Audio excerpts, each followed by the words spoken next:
Welcome back. This is our session 7 reading of the Powerhouse Mastermind text to Think and Grow Rich. Today we're reading 2 short chapters. We're going to go from page 171 to page 184. We're going to read the chapter on the brain and the chapter on the sixth sense. It's going to be an awesome day. Are you ready for this? All right. Hey, let's get started. The brain, a broadcasting and receiving station for thought. The 12th step towards riches. More than 100 years ago, Napoleon Hill, working in conjunction with the late great Dr. Alexander Graham Bell and Dr. Elmer R. Gates, two very well-known scientists and inventors of the time, observed that every human brain is both a broadcasting and receiving station for the vibration of thought. Through the medium of the ether, in a fashion similar to that employed by the radio broadcasting principle, every human brain is capable of picking up vibrations of thought which are being released by other brains. In connection with the statement in the preceding paragraph, compare and consider the description of the creative imagination as outlined in the chapter on imagination. The creative imagination is the receiving set of the brain, which receives thoughts released by the brains of others. It is the agency of communication between one's conscious or reasoning mind and the four sources from which one may receive thought stimuli. When stimulated or stepped up to a high rate of vibration, the mind becomes more receptive to the vibration of thought which reaches it through the ether from outside sources.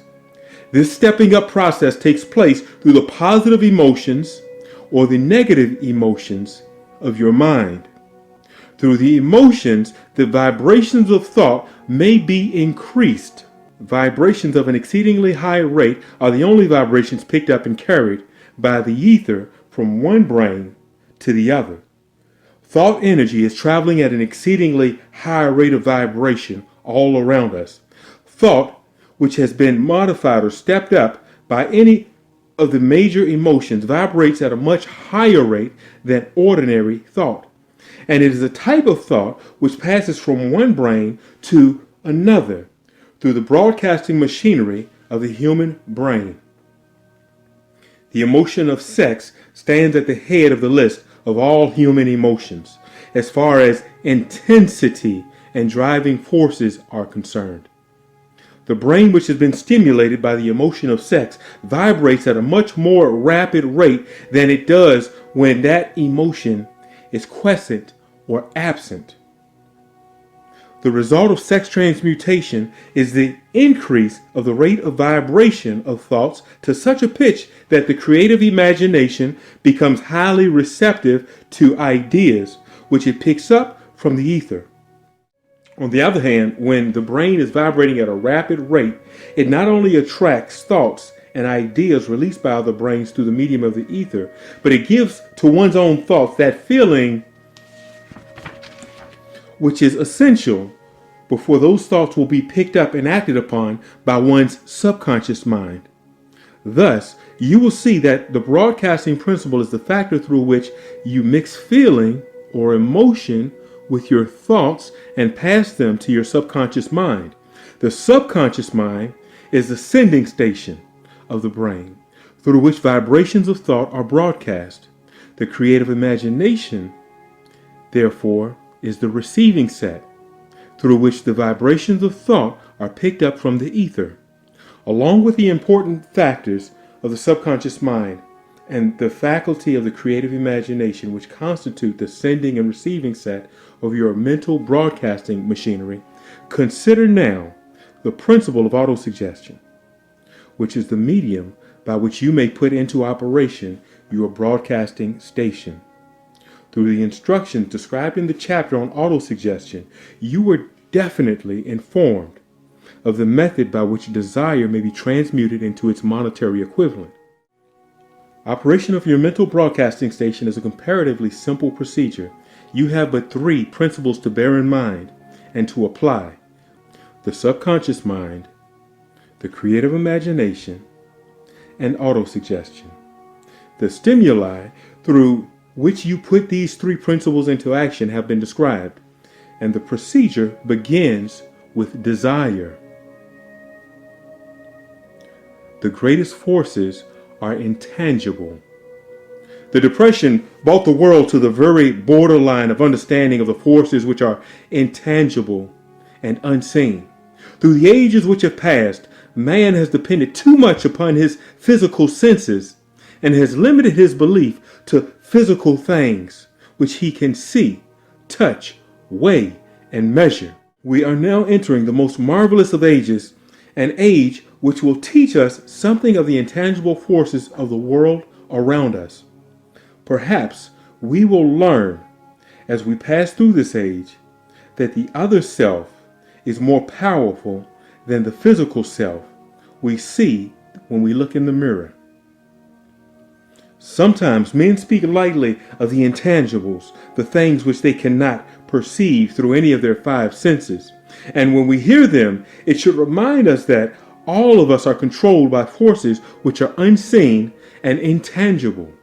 The whole of mankind has not the power to cope with, nor to control the intangible force wrapped up in the rolling waves of the ocean.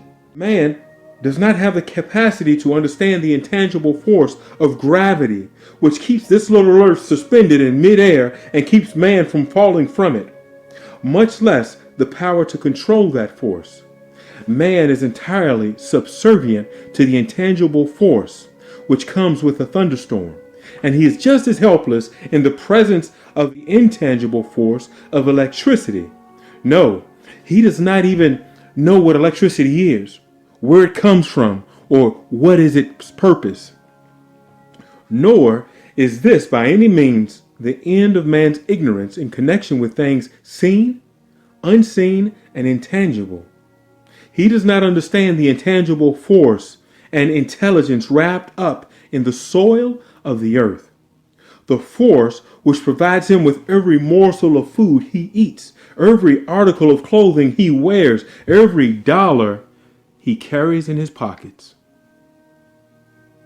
The dramatic story of the brain. Last but not least, man with all his boasted culture and education understands little or nothing of the intangible force, the greatest of all intangibles, the force of thought. He knows but little concerning the physical brain and its vast network of intricate machinery through which the power of thought is translated into its material equivalent. But he is now entering an age which shall yield enlightenment on the subject. Already men of science have begun to turn their attention to the study of this stupendous thing called a brain. And while they are still in the kindergarten stage of their studies, they have uncovered enough knowledge to know that the central switchboard of the human brain, the number of lines which connect the brain cells one with another, equal the figure 1 followed by 15 million zeros. The figure is so stupendous, said Dr. C. Judson Herrick of the University of Chicago, that astronomical figures dealing with hundreds of millions of light years become insignificant by comparison. It has been determined that there are from 10 to 14 or 16 billion nerve cells in the human cerebral cortex, and we know that these are arranged in definite patterns. These arrangements are not haphazard. They are orderly. Recently developed methods of electrophysiology draw off actions current from very precisely located cells or fibers with microelectrodes, amplify them with radio tubes, and record potential differences to a millionth of a volt. It is inconceivable that such a network of intricate machinery would be in existence for the sole purpose of carrying on the physical functions incidental to growth and maintenance of the physical body. Is it not likely that the same system which gives billions of brain cells the media for communication one with another provides also the means of communication with other intangible forces?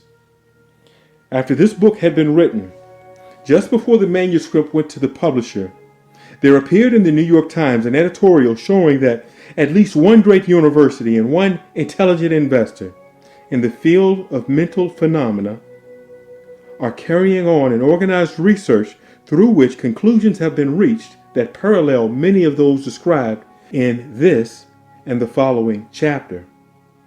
The editorial briefly analyzed the work carried on by Dr. Ryan and his associates at Duke University, entitled, What is Telepathy? A month ago, we cited on this very page some of the remarkable results achieved by Professor Ryan and his associates at Duke University, who conducted more than 100,000 tests to determine the existence of telepathy and clairvoyance. These results were summarized in the first 2 articles in Harper's Magazine. In the second, which has now appeared, the author E.H. Wright attempts to summarize what has been learned, or what it seems reasonable to infer, regarding the exact nature of these extrasensory modes of perception. The actual existence of telepathy and clairvoyance now seems, to some scientists, enormously probable as a result of Ryan's experiments. Various participants were asked to name as many cards in a special pack as they could without looking at them and without other sensory access to them. About a score of men and women were discovered who regularly named so many of the cards correctly that there was not one chance in a million of their having done their feats by luck or accident. But how do they do this? These powers, assuming that they exist, do not seem to be sensory. There is no known organ for them. The experiments work just as well at distances of several hundred miles as they do in the same room.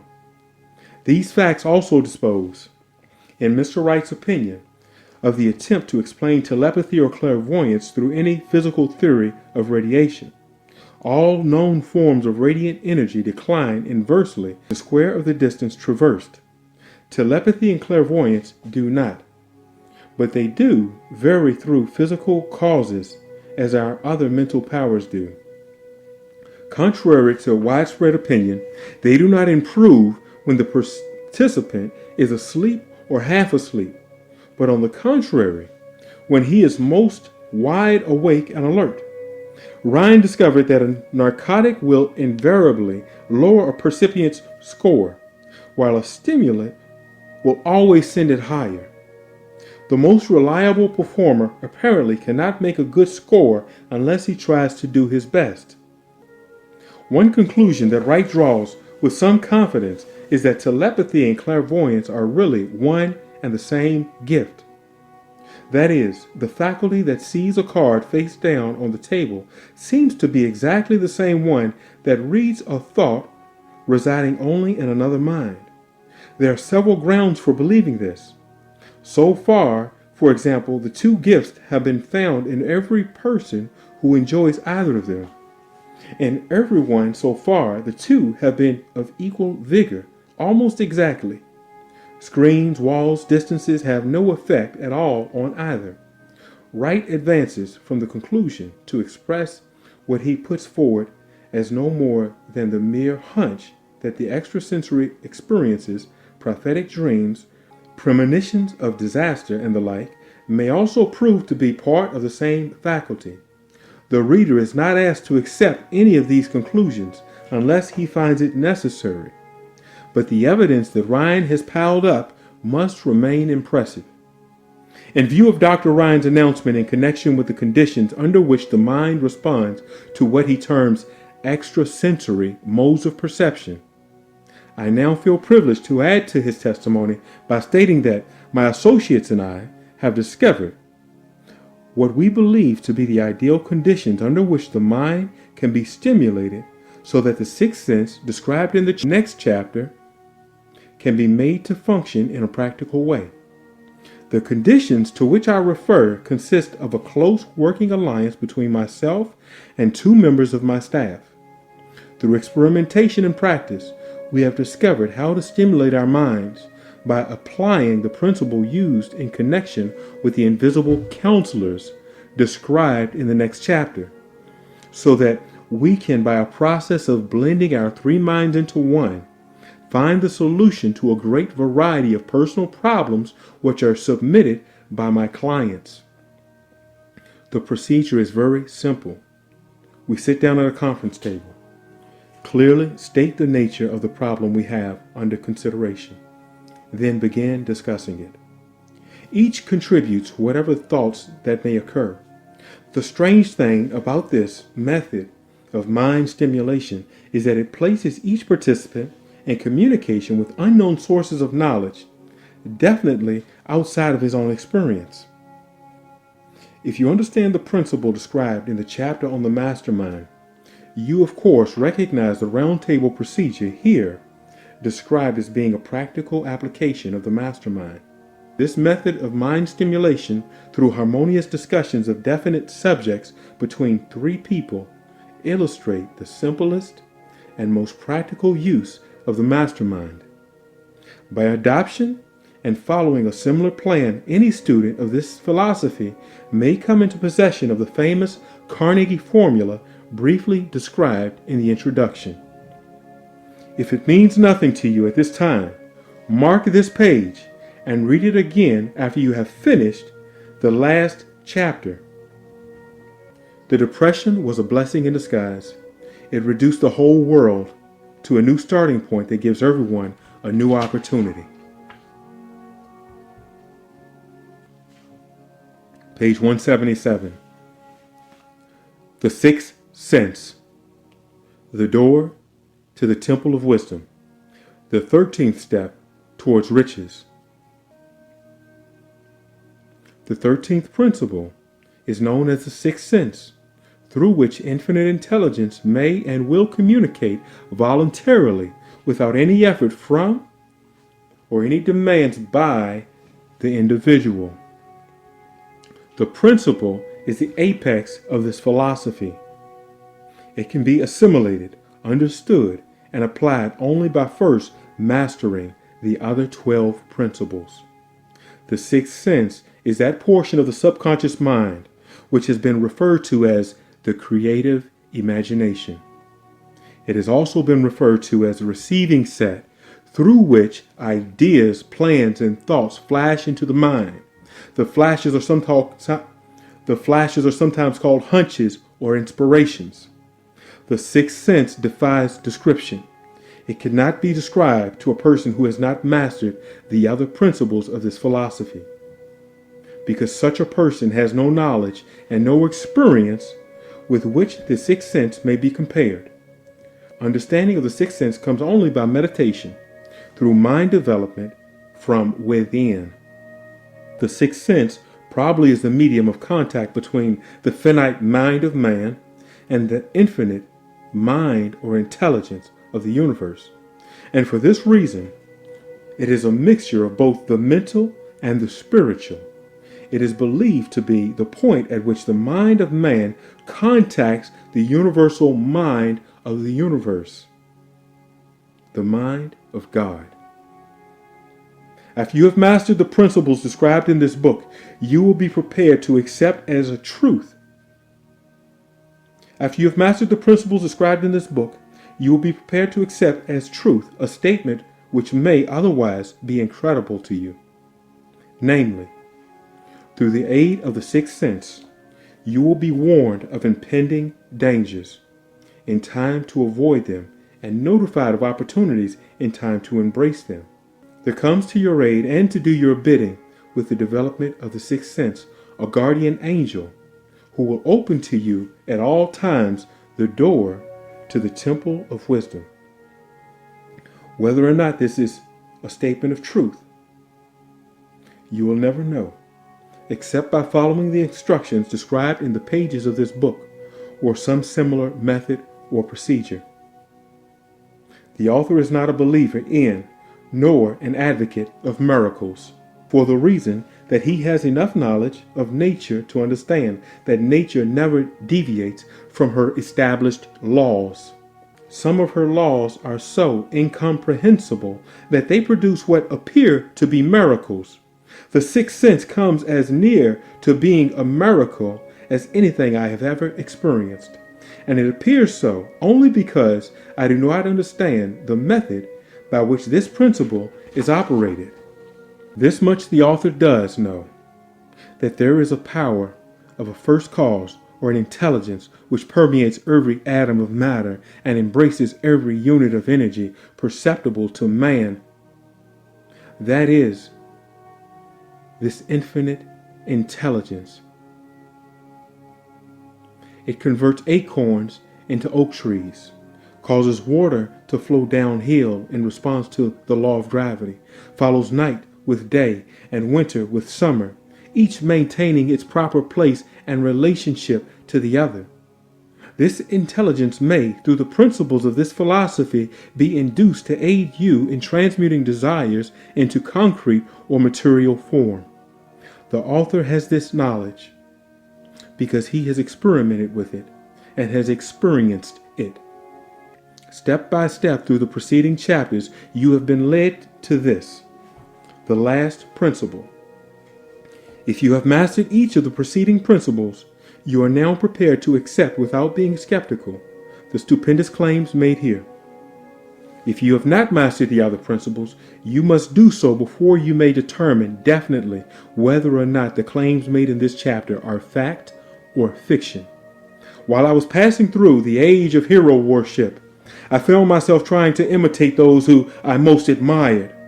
Moreover, I discovered that the element of faith with which I endeavored to imitate my idols gave me great capacity to do so quite successfully. I have never entirely divested myself of this habit of hero worship, although I have passed the age commonly given over to such. My experience has taught me that the next best thing to being truly great is to emulate the great by feeling and acting as nearly as possible as the great. Long before I had ever written a line for publication or endeavored to deliver a speech in public, I followed the habit of reshaping my own character by trying to imitate the 9 men whose lives and life works had been most impressive to me. These 9 men were Emerson, Paine, Edison, Darwin, Lincoln, Burbank, Napoleon, Ford, and Carnegie. Every night over a long period of years, I held an imaginary council meeting with this group whom I called my invisible counselors. The procedure was this. Just before going to sleep at night, I would shut my eyes and see in my imagination this group of men seated with me around my council table. Here, I had not only an opportunity to sit among those whom I considered to be great, but I actually dominated the group by serving as the chairman. I had a very definite purpose in indulging my imagination through these nightly meetings. My purpose was to rebuild my own character so it would represent a composite of the characters of my imaginary counselors. Realizing, as I did, early in life that I had to overcome the handicap of birth in an environment of ignorance and superstition, I deliberately assigned myself the task of voluntary rebirth through the method here described. Building character through autosuggestion. Being an earnest student of psychology, I knew, of course, that all men have become what they are because of their dominating thoughts and desires. I knew that every deeply seated desire has the effect of causing one to seek outward expression through which that desire may be transmuted into reality. I knew that self-suggestion is a powerful factor in building character, that it is, in fact, the sole principle through which character is built. With this knowledge of the principle of mind operation, I was fairly well armed with the equipment needed in rebuilding my character. In these imaginary council meetings, I called on my cabinet members for the knowledge I wished each to contribute, addressing myself to each member in audible words as follows. Mr. Emerson, I desire to acquire from you the marvelous understanding of nature which distinguished your life.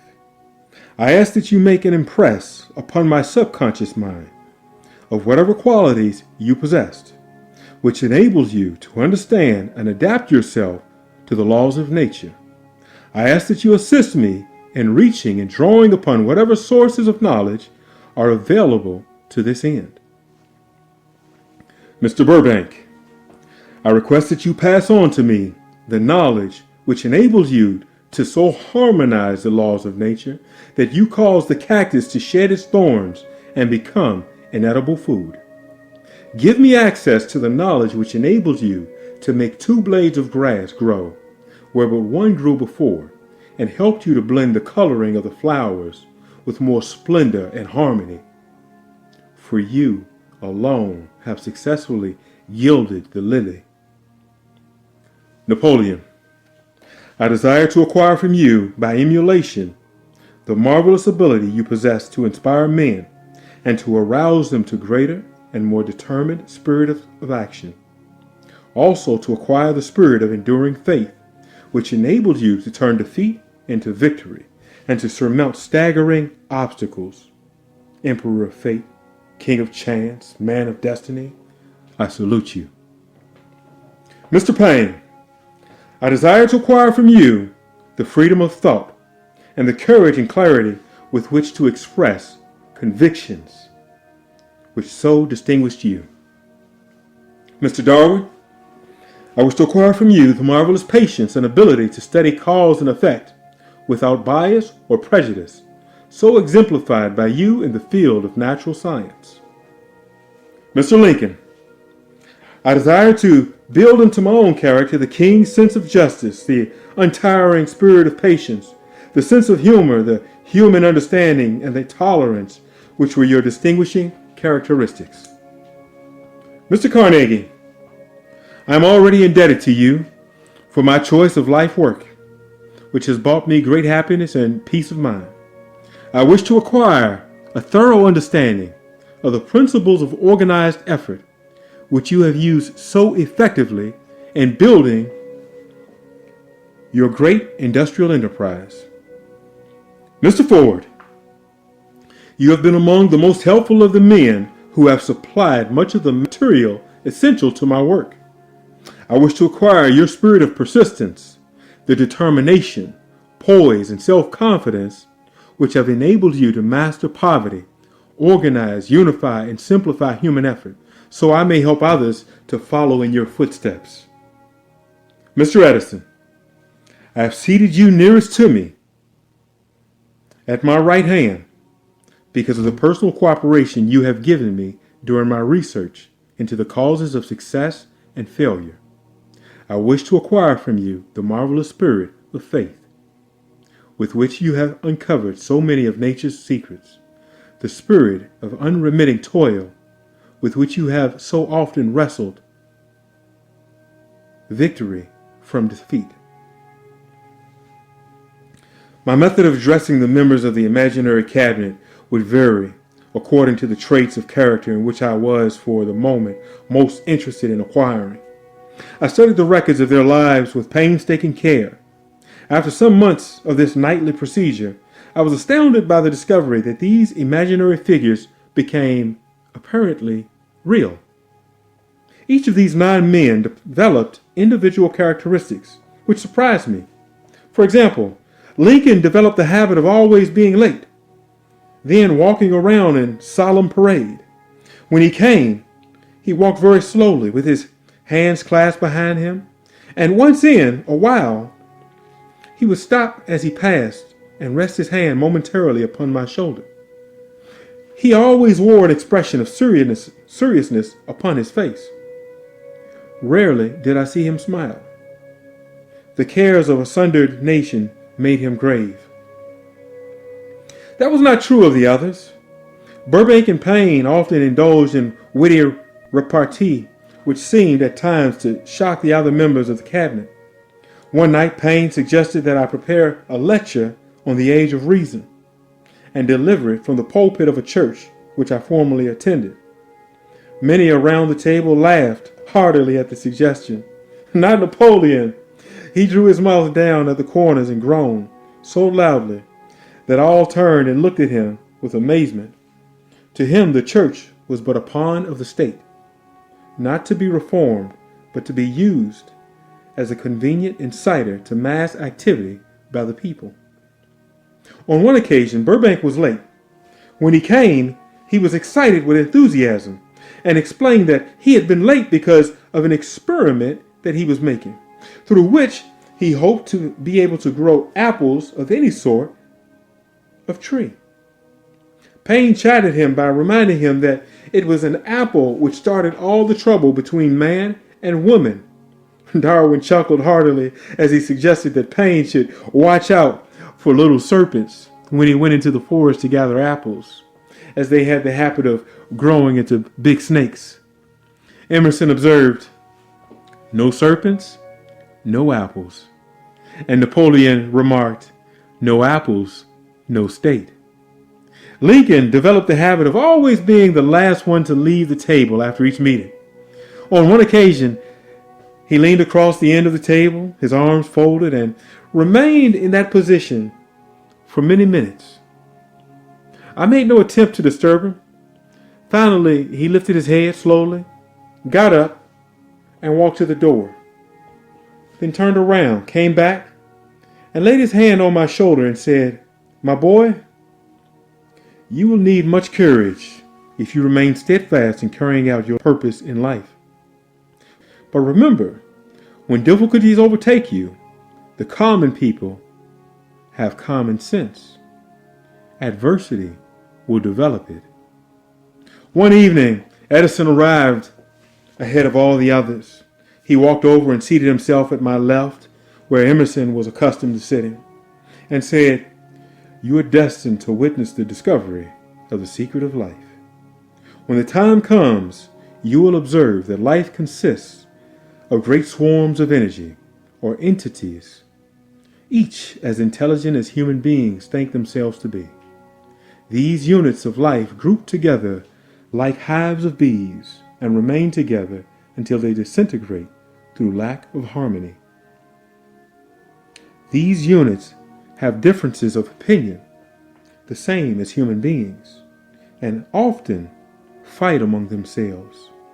These meetings which you are conducting will be very helpful to you. They will bring to your rescue some of the same units of life which serve the members of your cabinet during their lives. These units are eternal. They never die. Your own thoughts and desires serve as the magnet which attracts units of life from the great ocean of life out there. Only the friendly units are attracted, the ones which harmonize with the nature of your desires. The other members of the cabinet began to enter the room. Edison got up and slowly walked around to his own seat. Edison was still living when this happened.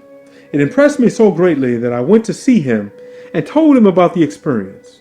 He smiled broadly and said, "Your dream was more a reality than you may imagine it to have been." He added no further explanation to his statement. These meetings became so realistic that I became fearful of their consequences and discontinued them for several months. The experiences were so uncanny, I was afraid if I continued, I would lose sight of the fact that the meetings were purely experiences of my imagination. Some 6 months after I had discontinued the practice, I was awakened one night, or thought I was awakened, when I saw Lincoln standing at my bedside. He said, "The world will soon need your services. It is about to undergo a period of chaos which will cause men and women to lose faith and become panic-stricken. Go ahead with your work and complete your philosophy. That is your mission in life.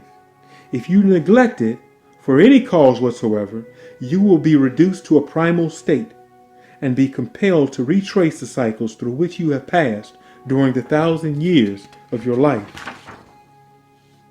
I was unable to tell the following morning whether I had dreamed this or had actually been awoke, and I have never since found out which it was.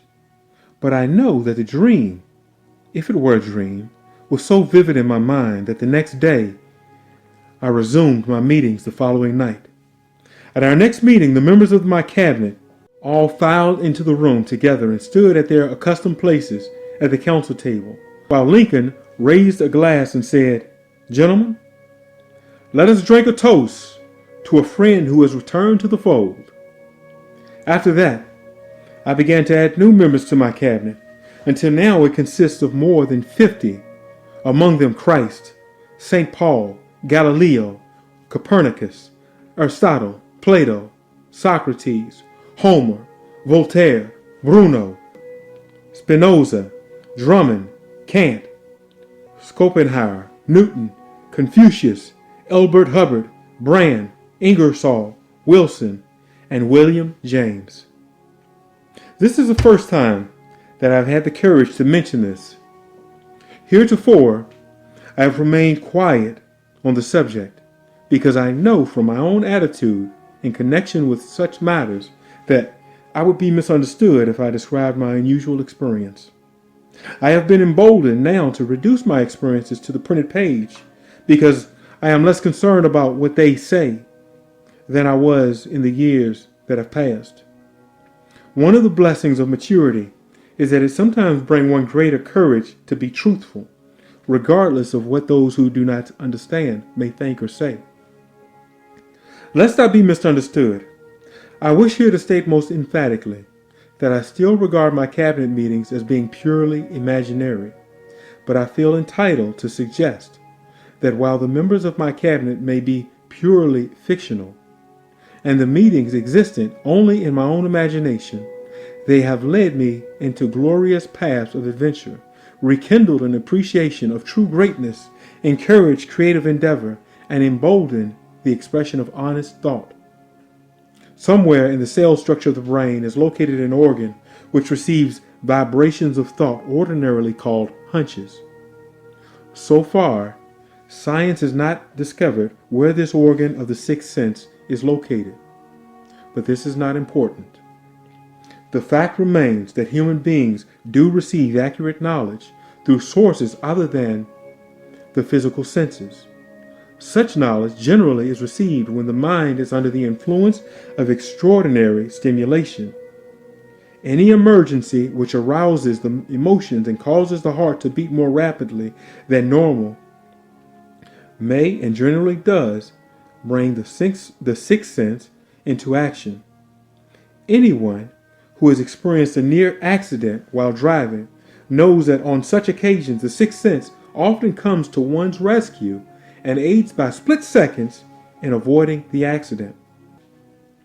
These facts are mentioned primarily to a statement of fact which I shall now make, namely, that during my meetings with the invisible counselors, I find my mind most receptive to ideas, thoughts, and knowledge which reach me through the sixth sense. Such ideas, facts, or knowledge as I received through inspiration on scores of occasions.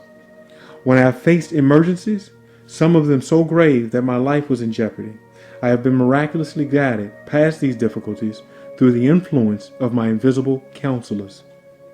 My original purpose in conducting council meetings with imaginary beings was solely that of impressing my own subconscious mind through the principle of autosuggestion with certain characteristics which I desire to acquire.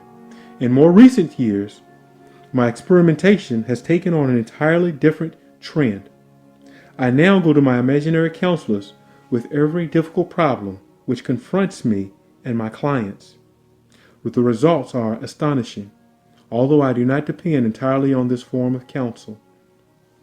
You, of course, have recognized that this chapter covers a subject with which a majority of people are not familiar.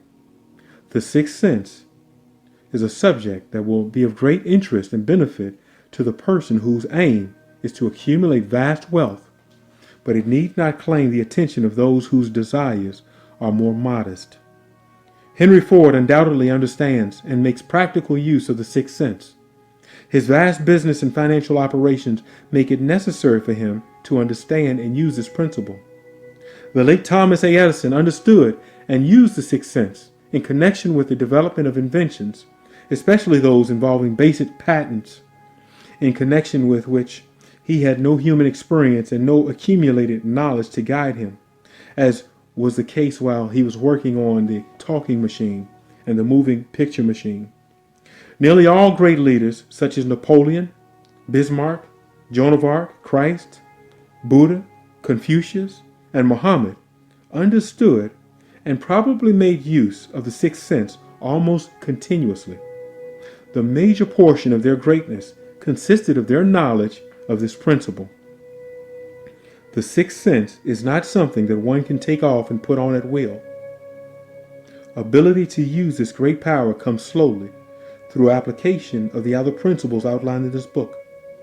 Seldom does any individual come into workable knowledge of the sixth sense before the age of 40. More often, the knowledge is not available until one is well past 50, and this for the reason that the spiritual forces with which the sixth sense is so closely related do not mature and become usable except through years of meditation, self-examination, and serious thought. No matter who you are, or what may have been your purpose in reading this book, you can profit by it without understanding the principle described in this chapter. This is especially true if your major purpose is that of accumulating or the accumulation of money or other material things. The chapter on the sixth sense was included because the book is designed for the purpose of presenting a complete philosophy by which individuals may unerringly guide themselves in attaining whatever they ask of life. The starting point of all achievement is desire. The finishing point is that brand of knowledge which leads to understanding of self, understanding of others, understanding of the laws of nature, recognition, and understanding of happiness. This sort of understanding comes in its fullness only through familiarity with and use of the principles of the sixth sense. Hence, that principle had to be included as a part of this philosophy for the benefit of those who demanded more than money.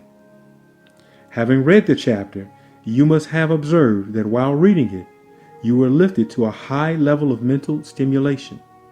Splendid. Come back to this again a month from now. Read it once more and observe that your mind will soar to still a higher level of vibration and stimulation.